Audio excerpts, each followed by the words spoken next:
সিরাজদিখানে স্বাধীনতার ৫৪ বছর পর রাস্তা পাকা করার দাবিতে মানববন্ধন।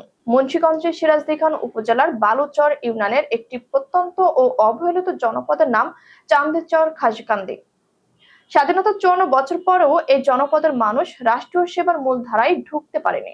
উপজেলা খাসকান্দি বেগম বাজার ব্রিজ হতে চান্দেরচর গাজী মার্কেট পর্যন্ত প্রায় ৩ কিলোমিটার রাস্তার বেহাল অবস্থায় প্রাকৃতিকভাবে বিচ্ছিন্ন এই অঞ্চল। আর সেই বিচ্ছিন্নতার নেতিবাচক প্রভাব পড়েছে নাগরিক জীবন ও মৌলিক অধিকার প্রাপ্তিতে। স্বাস্থ্য, শিক্ষা কিংবা প্রশাসনিক সেবা সবকিছু পেতে এখানকার প্রায় ২০,০০০ মানুষকে পাড়ি দিতে হয় ধলেশ্বরী নদী। বিকল্প হিসেবে রয়েছে মাত্র একটি খানাখন্দে ভরা কাঁচা সড়ক, যা স্বাধীনতার ৫০ বছরেরও বেশি সময় পরেও পাকা হয়নি। সামান্য বৃষ্টি হলেই রাস্তা জুড়ে সৃষ্টি হয় কাদা ও গর্তের। অন্যদিকে রোদে রাস্তাটি পরিণত হয় ধুলা রাজ্যে। ফলে পথচারী ও যানবাহন চলাচল হয়ে ওঠে সীমাহীন দুর্ভোগের কারণ। বিশেষ করে শিশু, বৃদ্ধ ও গর্ভবতী নারীরা আছেন চরম দুর্ভোগে। বিভিন্ন সময় বিভিন্ন সমাজপতি জনপ্রতিনিধিদের কাছে ধন্যা দিয়ে মানববন্ধন, বিক্ষোভ করেও রাস্তার চলার স্বাধীনতা পায়নি দুই গ্রামের মানুষ। গত ২৪ জুন মঙ্গলবার সকাল ১০টায় খাসকান্দি বেগম বাজার ব্রিজ এলাকায় স্থানীয় এলাকাবাসীর উদ্যোগে আবারও এক মানববন্ধন কর্মসূচি পালন করা হয়।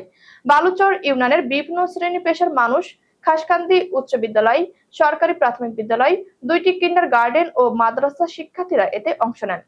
তারা প্ল্যাকার্ড হাতে রাস্তাটির জরুরি সংস্কার ও পাকাকরণের দাবি জানান। মানববন্ধনে বক্তারা বলেন, আমরা আর আশ্বাস শুনতে চাই না, আমরা চলার রাস্তা চাই।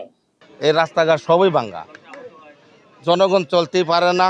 অনেক অতি দুঃখের সাথে বলিতেছি যে আমাদের যে রাস্তাটা আছে চান্দেরচর খাসকান্দির, আমরা অনেক ভোগান্তির মাঝে আছি।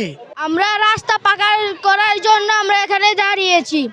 আমরা কেমব্রিজ প্রি ক্যাডেট স্কুল থেকে এসেছি। আমাদের রাস্তা পাকা নয়, আমরা স্কুলে আসতে পারিনি। আমাদের স্কুলে আসতে সমস্যা হয়। স্কুলে আসলে জামা কাপড় ময়লা ভরে যায়।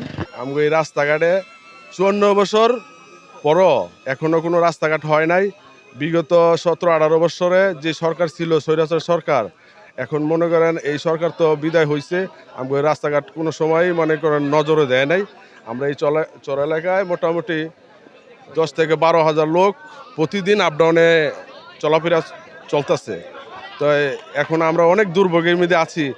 আমরা স্বাধীনতা ৫৪ বছরে এই পর্যন্ত আজকে এই পর্যন্ত আমরা রাস্তাঘাটে কোনো উন্নয়ন পাই নাই। কোনো সরকারই আমাদের রাস্তাঘাট উন্নয়ন করে নাই। আমরা অনেক অবহেলিত আছি। আমাদের এলাকায় গর্ভবতী মা বোনেরা অনেক কষ্টে এই জায়গায় রাস্তা দেওয়া চলাফেরা করতে অনেক কষ্ট হয়।